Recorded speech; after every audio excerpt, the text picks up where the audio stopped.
जब तक यहाँ पे माइक पहुँच रहा है तो हम इस भाई से गुजारिश करेंगे, जो हमारा एक नॉन मुस्लिम ब्रदर यहाँ पे मौजूद हैं, वो सवाल पूछना चाहते हैं। जी भाई, आप मालूम कीजिए, अपना पहले नाम बताइए, अपना प्रोफेशन बताइए और फिर बताइए आपका सवाल क्या है।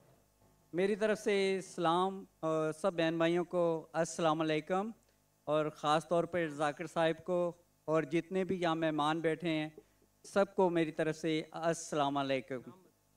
मेरा नाम इखलाक मसीह है और मैं तमाम मज़ाहिब का तालिब इल्म हूँ। जैसे कि जाकिर नाइक साहिब हैं तालिब इल्म, मैं कुरान भी पढ़ता हूँ और बाइबल स्टडी भी करता हूँ।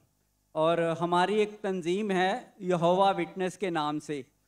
वो तंजीम जो है खुदाए वाहिद पर ईमान रखती है और खुदाए वाहिद की तालीम देती है।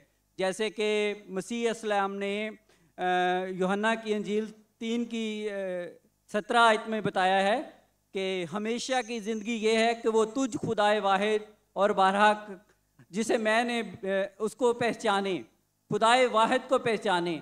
सो हमें खुदाए वाहिद को पहचानने की ज़रूरत है। तो इसी तरह हम जो है तमाम मसीह बहन भाइयों को ये तालीम देते हैं, मगर उसके बावजूद वो जो ना खुदाए वाहिद की तालीम को जो ना बर्दाश्त नहीं करते, एक्सेप्ट नहीं करते।